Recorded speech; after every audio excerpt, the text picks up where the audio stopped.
Welcome to Grimlore's Gaming Lair. This week, I want to talk about letting go of the mechanical mindset.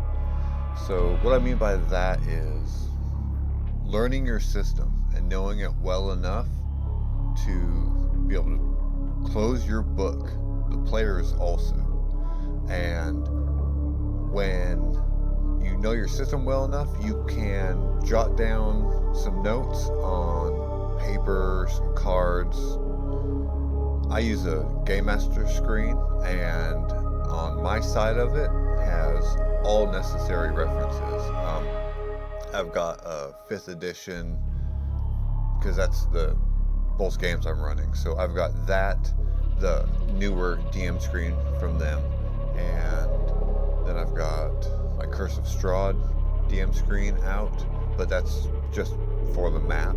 So I've constantly got a small, concise little image of it that doesn't require a book being open. But otherwise, I've got my sanity system I created for Curse of Strahd and suffocation, just a few quick reminders of those things that are pretty core to that system, but are things that will easily slip my mind. And for consistency's sake, there are, a couple handfuls of rules that I like to keep rules as written. So that's dark vision, but fortunately in that game, they're all humans. And I'll explain why that was a requirement when I do my Curse of Strahd video. Anyway, so when you can just let go of the idea of having to run games raw as though the rule system is what makes it awesome, that's something that I held on to for too long. I would use the rules as tension points. Like, I announce that I need your passive perception in the first 5th edition game that I had ran, and using those types of things to telegraph what could be up around the next bend in the dark woods, or leering around that corner in that pitch black chasm, big old chasm or large cavern. And I had just really started to take a turn halfway through that my first 5th edition game that I ran. I've been in the hobby like 30 years, but when I went to 5e in 2017, I just kind of hit a big reset button, and I was just trying to really have that childlike sense of wonder and beginner's mindset when running it. So once I got to know the rules a little bit, not only did I change doing that, but I really put a lot of emphasis on me having my book closed and depending far more so on trusting my intuition and my players' buy-in, essentially, and their trust in me as their game master. If you hold on to the mechanical mindset, and what you're going to do is you're going to sacrifice good immersive RP and exciting combat and different situations for constantly looking up rules and debating how to interpret them. Because far more often than not, we are all going to interpret a lot of the rules differently from one another. And that, my friends, is one hell of a time sink that is just beyond unnecessary. And unless you prefer crunch as your go-to reason for gathering at the table, it is a very simple but vastly rewarding thing to do as a game master. It's going to take you a little while before maybe you feel comfortable just trusting and having that book closed. And all that is a lack of experience. Just like most things that we want to learn, if you're going to learn how to play the guitar, when you stop looking at your fingers you're going to hit some wrong notes, but if you just keep practicing, you're just going to be awesome with it. And trusting your intuition in those moments to make a ruling rather than research a rule, you're going to avoid that time sink, and you're going to be able to push the narrative forward. And when you make your rulings through intuition, there's going to be moments that you make that you're all going to laugh on, like, later. And it's, anything that you've ever tried to learn in life, once you get past that moment of slight embarrassment or something, when, like, oh shit, I didn't mean for that to kill you. Well, you're playing with your friends, so retcon it.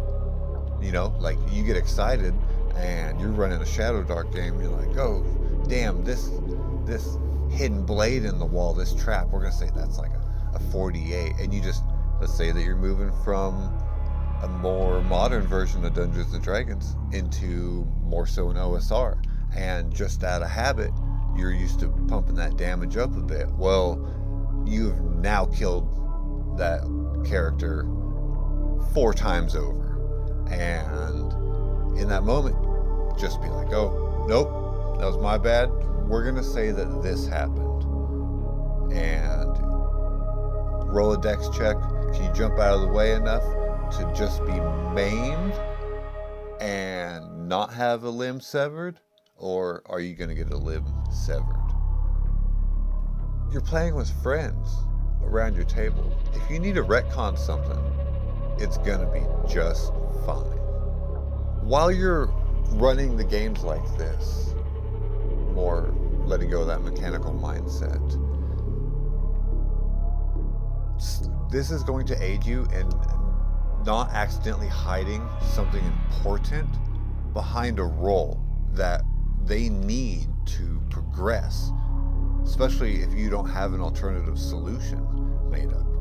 And for example, if there is a room and you've got a big huge key ring full of keys, and we'll say there's one door that's locked, and all you need is time.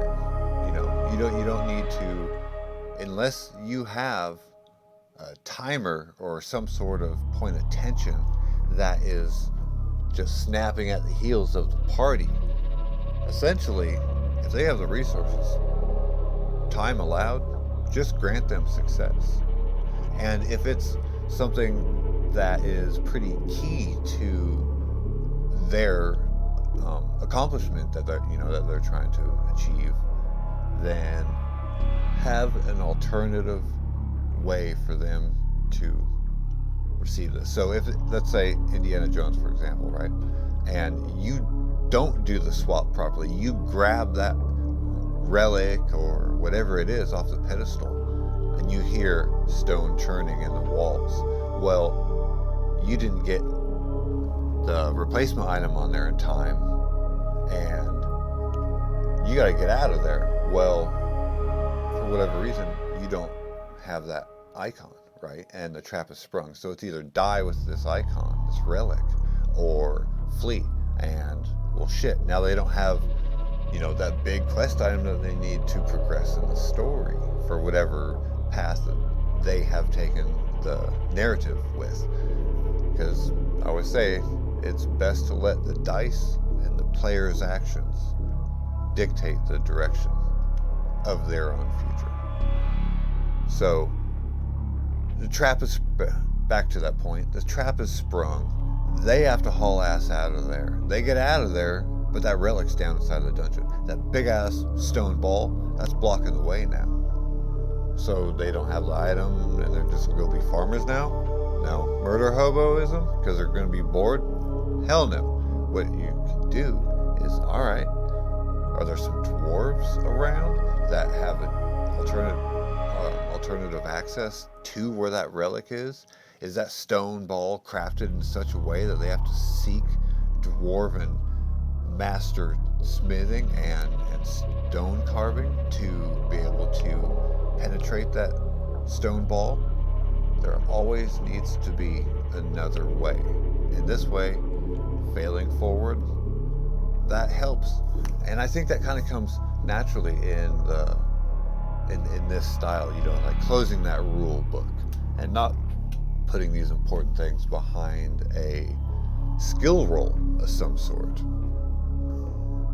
Everything is a tool for your game master toolbox, and the narrative is what you are building. So what I mean by that is, this video talking about getting rid of the mechanical mindset, that is another tool.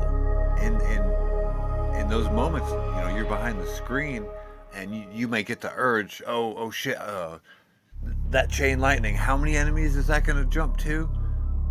Don't open the book. If you are unsure and you think it's going to be a spread, one enemy extra,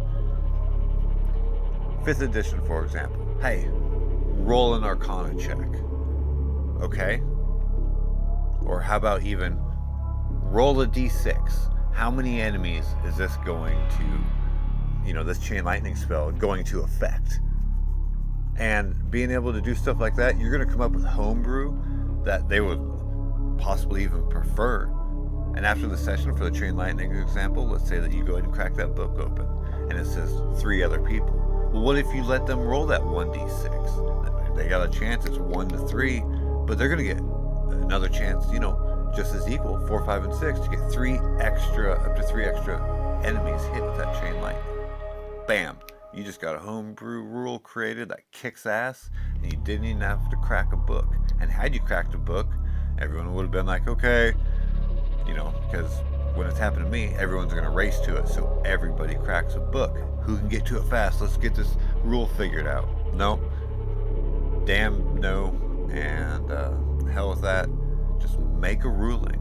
And like I said earlier, somebody gets decapitated and it just flat doesn't fit, because I believe in the dice telling the story, but sometimes a ruling can just throw one hell of a monkey wrench into the whole situation, and you're gonna need a retcon. And you guys will laugh about it later. You'll get right past that moment, and you're gonna be, just progressing with that narrative and the parts of the game that the mechanics and everything else is built to provide. So, hey Grimlore, you're talking a lot about how we need to just let the game master make rulings as they see fit and kind of keeping the books closed.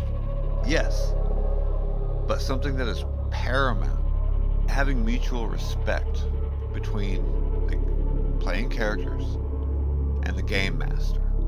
Because no matter who is in your group, running the game, success hinges on the players accepting the GM's rulings.